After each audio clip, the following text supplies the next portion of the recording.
Gloire à Dieu pour ces temps, pour ces moments, et je crois que ce soir encore sera des moments bénis. Amen. Parce que le Seigneur, il est là. Il envoie sa parole. Gloire à Dieu. Vous savez que Dieu cherche. Dieu cherche. Et j'espère qu'il trouvera ce soir de ceux qui répondent à son appel, favorablement. Et pour étayer mes propos, j'aimerais qu'on puisse ouvrir la parole de Dieu dans le livre d'Ézéchiel, au chapitre 22. Ézéchiel, chapitre 22, et au verset 23.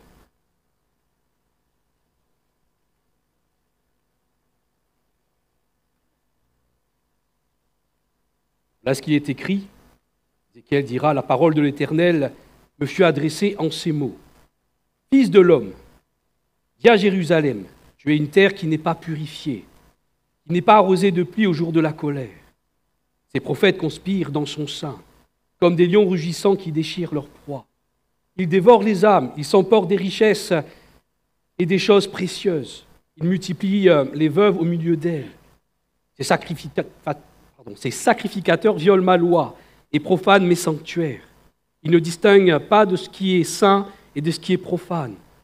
Ils ne font pas connaître la différence entre ce qui est impur et ce qui est pur. Ils détournent les yeux de mes sabbats, et je suis profané au milieu d'eux. Ces chefs sont dans son sein comme des loups qui déchirent leur proie. Ils répandent le sang, perdent les âmes pour assouvir leur cupidité. Et ces prophètes ont pour eux des enduits de plate, de vaines visions des oracles menteurs. Ils disent, ainsi parle le Seigneur l'Éternel, et l'Éternel ne leur a point parlé. Le peuple du pays se livre à la violence, commet des rapines, opprime le malheureux et l'indigent, foule l'étranger contre toute justice. Je cherche parmi eux un homme qui élève un mur, qui se tienne à la brèche devant moi en faveur du pays, afin que je ne le détruise pas, mais j'en en trouve point. Je répandrai sur eux ma fureur, je les consumerai par le feu de ma colère. Je ferai retomber les œuvres sur leur tête, dit le Seigneur l'Éternel. Seigneur, cherchez des intercesseurs qui élèvent un mur, le mur de la prière face à la situation désastreuse du pays. Voyons un peu plus près, qu'est-ce qui se passait.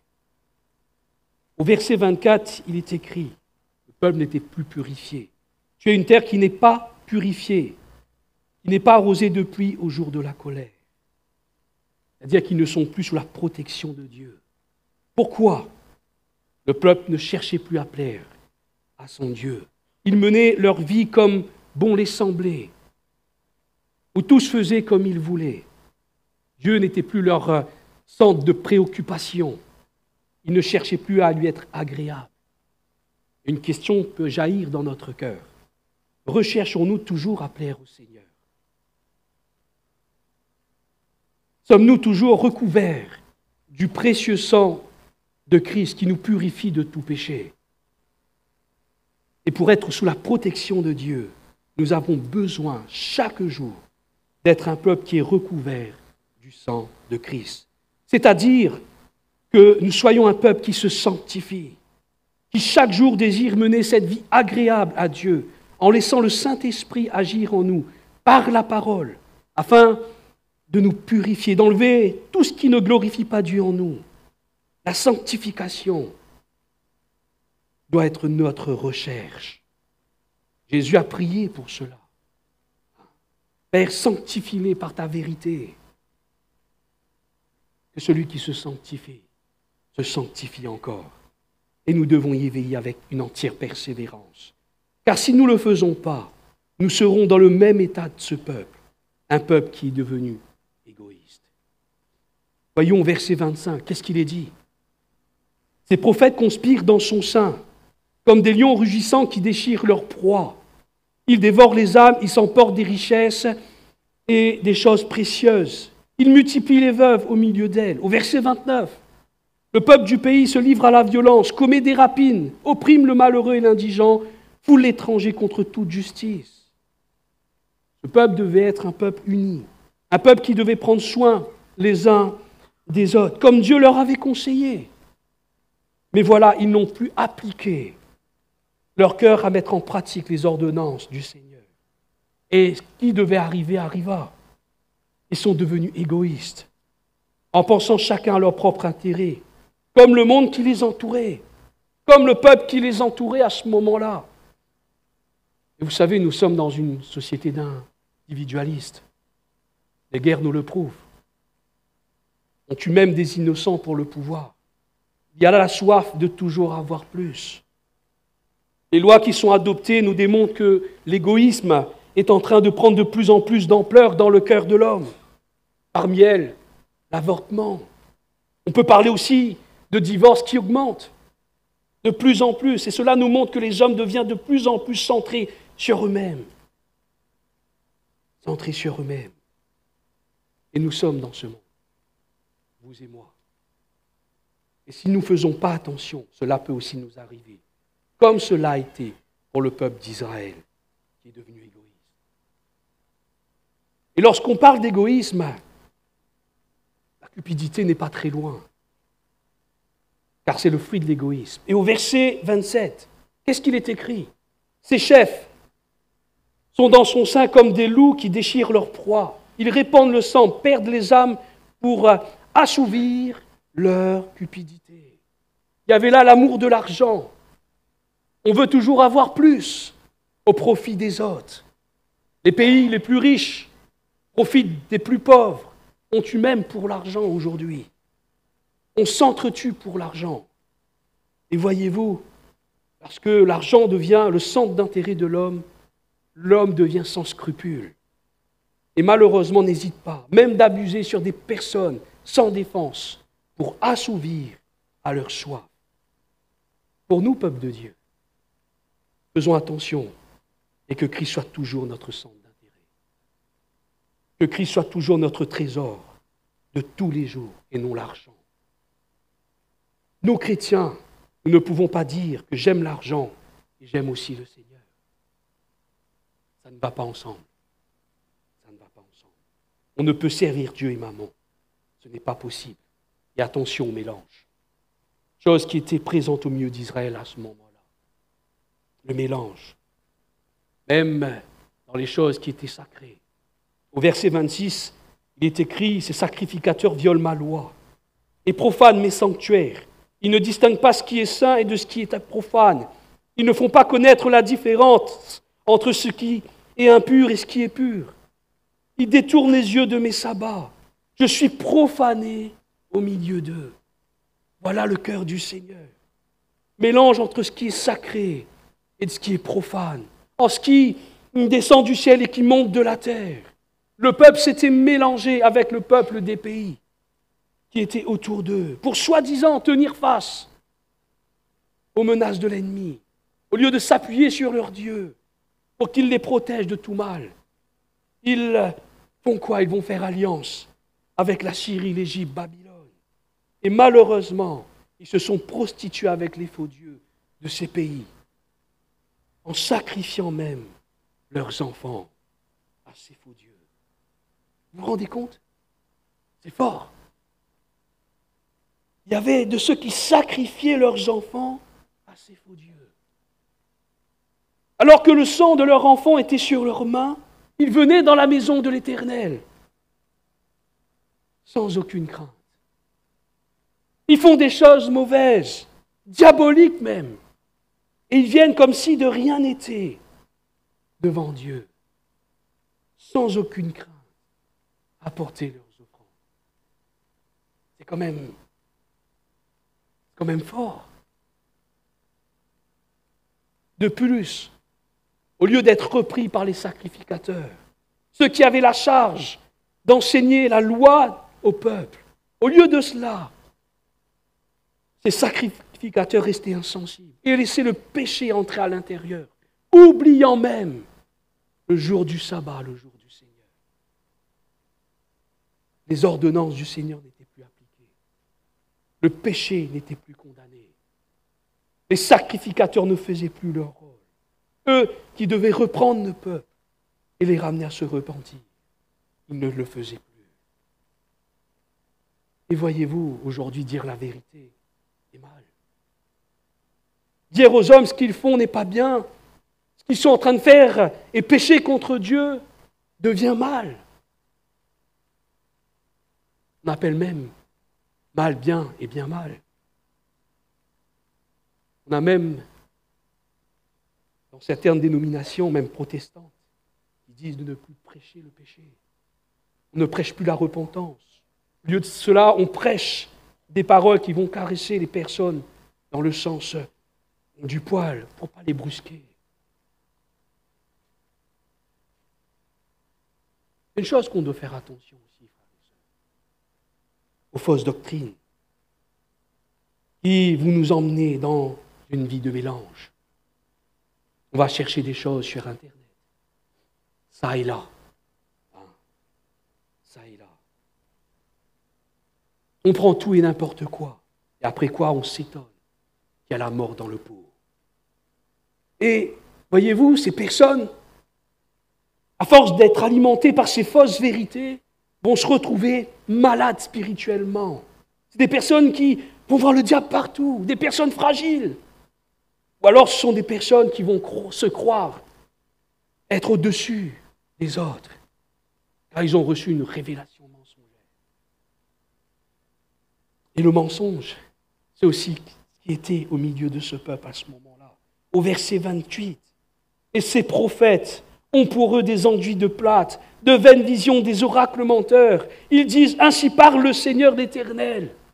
Et l'Éternel ne leur a point parlé. » Des prophéties qui ne sont pas la vérité, qui sont le fruit de leur intelligence, qui est là pour flatter le peuple. Le peuple pêche. Vous inquiétez pas, le Seigneur est avec vous. Vous êtes un peuple béni. Alors que Dieu reprend son peuple par des vrais prophètes, Ézéchiel, Jérémie, ces faux prophètes vont détourner cela et vont même remettre en cause les vraies prophéties. Ne leur écoutez pas, ils mentent, alors que c'était eux les menteurs. Et quand il y a le mensonge, il y a l'œuvre de la destruction qui est là. Le destructeur, il est là. Il y a la maltraitance, il y a les violences. Et au verset 29, qu'est-ce qu'il est écrit ? Le peuple du pays se livre à la violence, commet des rapines, opprime le malheureux et l'indigent, foule l'étranger contre toute justice. Voyez-vous, lorsque ça ne va pas dans les hautes sphères, dans la hiérarchie, ça se répercute sur tout le peuple. Le peuple suit l'exemple de ses chefs. Il n'y avait plus d'amour, plus de compassion, indifférence le plus totale des autres. La partie du peuple le plus haut dans la société, abusée sur le plus faible, avec violence et maltraitance. Regardons ce qui se passait au milieu de ce peuple. Ézéchiel 22, verset 9. Qu'est-ce qu'il est écrit ? Il y a chez toi des calomniateurs pour répandre le sang. Chez toi, l'on mange sur les montagnes, on commet le crime dans ton sein. Au milieu de toi, on découvre la nudité du père. Au milieu de toi, on fait violence à la femme pendant son impureté. Au milieu de toi, chacun se livre à des abominations avec la femme de son prochain. Chacun se souille par l'inceste avec sa belle-fille. Chacun déshonore sa sœur, fille de son père. Chez toi, l'on reçoit des présents pour répandre le sang. Tu exiges un intérêt, une usure. Tu dépouilles ton prochain par la violence. Et moi, tu m'oublies, dit le Seigneur l'Éternel. C'était terrible. Terrible. Et on comprend mieux pourquoi le Seigneur ne trouvait personne. Il va se mettre entre Dieu et le peuple. On peut voir ici le manque de compassion, car chacun était centré sur soi-même. Des hauts responsables jusqu'au peuple, tous étaient centrés sur eux-mêmes. Attention pour nous de tomber dans cette mentalité. On ne se sent pas concerné par les autres. Les problèmes rencontrés par nos semblables, nos frères, nos sœurs. On ne souffre pas avec celui qui souffre. Au contraire, on fait souffrir les autres. Je préfère m'occuper de mes petites affaires. Et c'est l'indifférence le plus totale et l'intercession, ça ne m'attire pas. Ça ne m'attire pas. Et pourtant, ça devrait tous nous concerner. Tout disciple accompli sera comme son maître. Et notre Dieu, notre Seigneur, il est là-haut. Il intercède pour nous. Il est un intercesseur. Et nous devons être aussi des intercesseurs. Amen. Le Seigneur ne trouvait plus personne pour répondre à son appel. Ça veut dire que le peuple était devenu sourd à la parole de Dieu. Il n'avait plus les oreilles exercées pour entendre la voix du Seigneur, pour entendre le cœur de Dieu les parler. L'indifférence était dans le cœur. Et pourtant, c'était le peuple de Dieu. Le cœur de ce peuple est devenu dur. Le cœur était endurci. Pourquoi? Pourquoi? Qu'est-ce qui se passait? Ézéchiel 23, le Seigneur même nous le dit. Au verset 35, parce que tu m'as oublié. Parce que tu m'as rejeté derrière ton dos. Ils m'ont oublié. Le Seigneur était dans le dos en arrière. Le Seigneur était du passé pour eux. Et ce chant qui dit, la croix devant nous, le monde derrière nous. Mais à ce moment-là, c'était le contraire pour eux. Dieu était derrière, en oubli, et le monde était devant eux. Frères et sœurs, le Seigneur doit toujours être le premier dans nos vies. Le premier. Le premier. Tu aimeras le Seigneur ton Dieu de tout ton cœur, de toute ton âme, de toute ta pensée, et ton prochain comme toi-même. C'est les ordonnances du Seigneur. Et celui qui obéit à ces ordonnances, il doit être interpellé par cet appel que le Seigneur a fait résonner dans le cœur du peuple d'Israël. Ces paroles, je cherche parmi eux un homme qui a de l'amour et qui élève un mur qui se tienne à la brèche devant moi en faveur du pays, afin que je ne le détruise pas. Vous voyez, l'image de ce peuple, l'image du monde d'aujourd'hui, qui est condamné et perdu. Condamné et perdu. Et face à la situation désastreuse où se trouve notre monde, Dieu cherche des véritables intercesseurs. Ceux qui sont remplis de compassion pour les autres. Il cherche des intercesseurs. C'est quoi un intercesseur? Et là, le Seigneur, il va faire il va nous dire comment faire. Il dira à un homme qui élève un mur, le mur de la prière. Parlons de la construction d'un mur. Vous savez, il y a les fondations qui sont là. Pour construire un mur, il faut faire des fondations. Question ici d'un homme qui va fouiller, qui cherche à connaître son Dieu, qui a le désir d'aller en profondeur dans les voies du Seigneur, qui va aller prendre du temps à fouiller, à méditer la parole de Dieu, à comprendre les valeurs de Dieu. Et plus on va méditer, et plus on va connaître, plus notre foi elle va grandir dans le Seigneur. Chose que le peuple avait oublié de faire à ce moment-là. Vous savez, la foi vient de ce qu'on entend. Et ce qu'on entend vient de la parole de Dieu. Et pour que le mur de l'intercession puisse tenir face à tous les attaques, nous avons besoin d'une base solide, la parole de Dieu. Une base qui est fondée dans la foi en Christ, qui est le roc. Il faut aussi être un homme courageux pour élever un mur, frères et sœurs.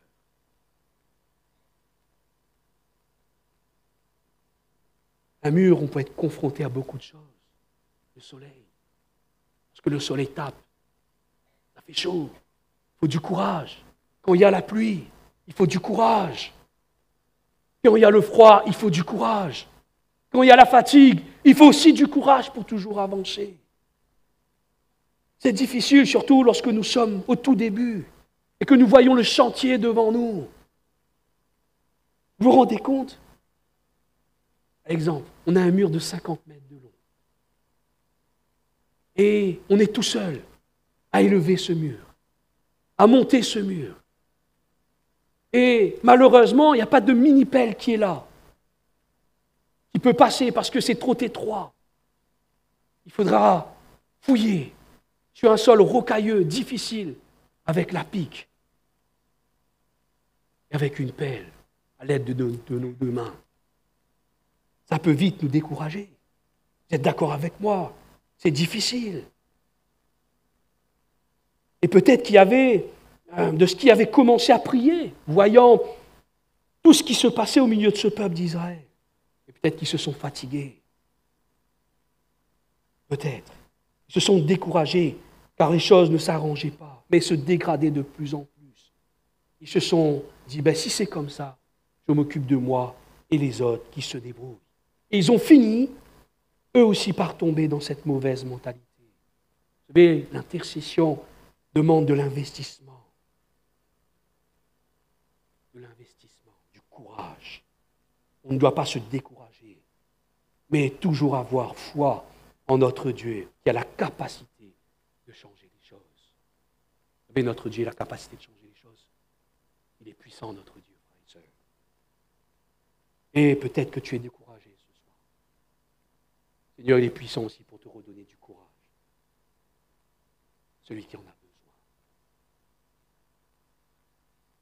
Reprends courage et sois un intercesseur. Élève le mur de la prière, mon frère, ma sœur.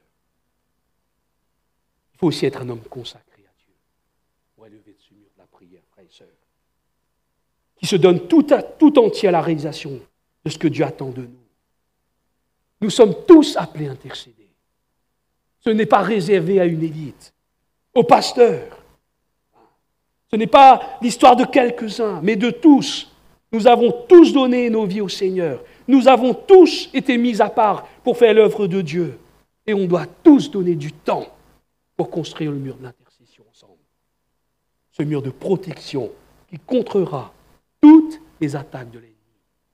Voyez l'exemple de Néhémie. Il n'était pas tout seul, l'ennemi, pour la reconstruction de la muraille, pour protéger le peuple d'Israël. Tout le peuple était main dans la main. Et ils étaient ensemble pour élever le mur, la protection contre l'ennemi qui pouvait venir. Il faut aussi être un homme ordonné. Quand on monte un mur, c'est une pierre l'un après l'autre. L'erreur qu'on peut faire, c'est aller là et là. Les contre, on monte une pierre ici, on monte une pierre ici, on met une pierre ici, il arrive un moment, mais il y a des trous dans le mur. Pourquoi ? Parce qu'on va là et là. On va là et là. Aujourd'hui, par exemple, je peux donner un exemple. Vous savez, dans la prière, il ne faut pas aller là, à droite, à gauche. Quand on prie pour une situation, on puisse prier pour cette situation. On ne va pas aller là et revenir ici. Non. Mais on s'attarde pour cette situation. On intercède. On supplie Dieu pour cette situation précise.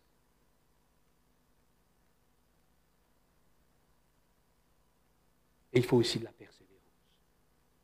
On ne construit pas un mur en claquant des doigts, mais il faut aussi la persévérance.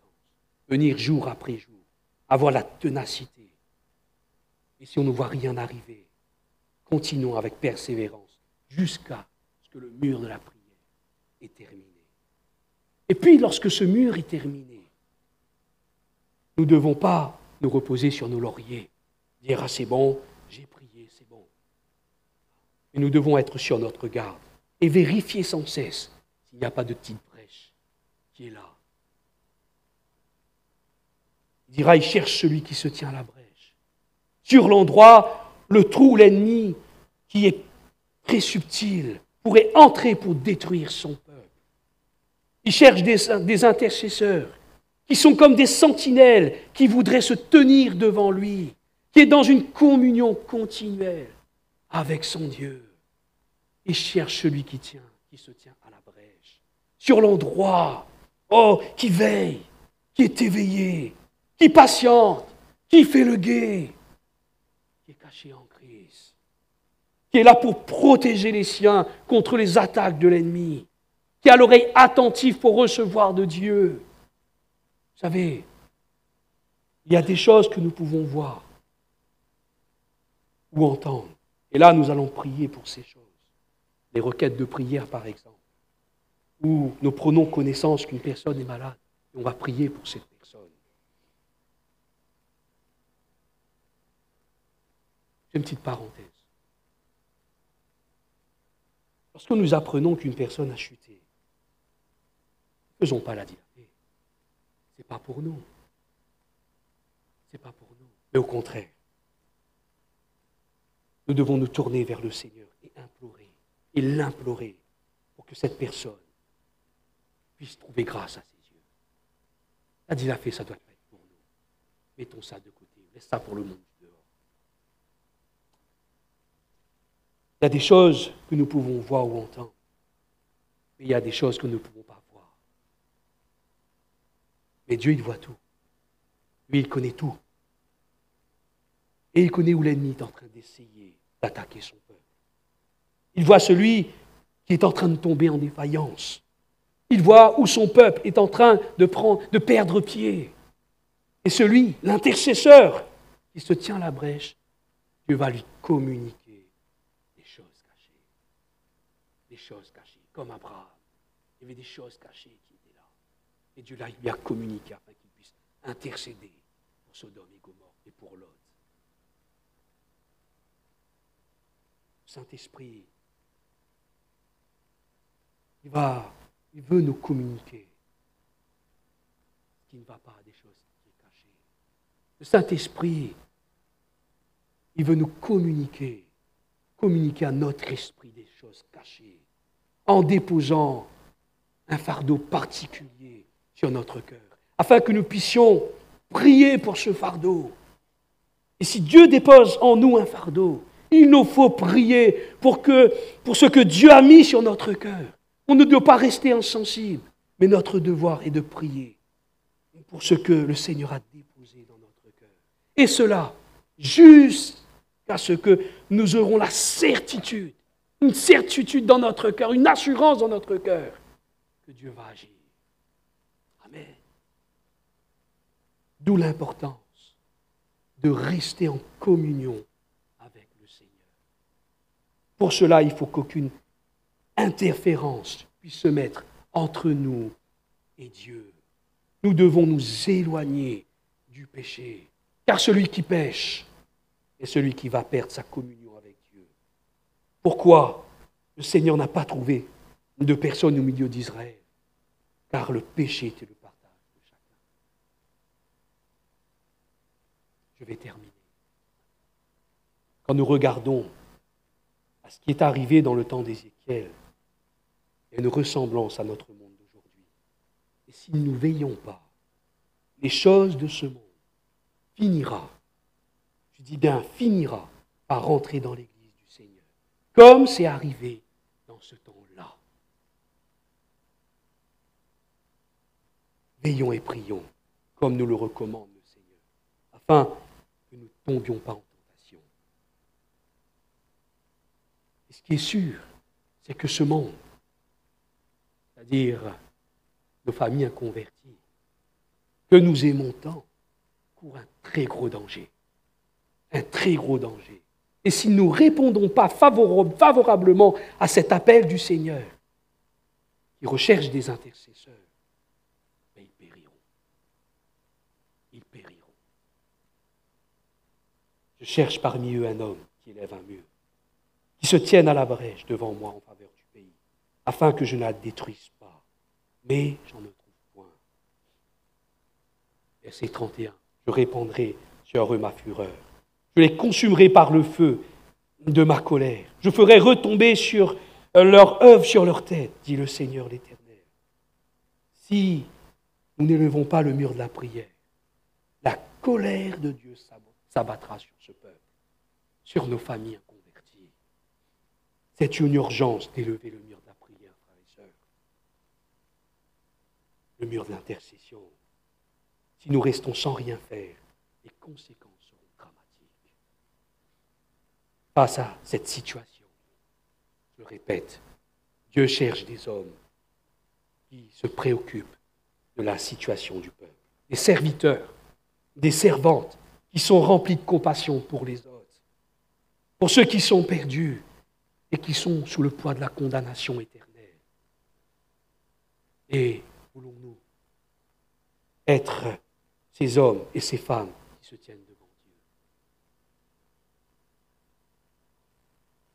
C'est ce que Dieu nous appelle à faire.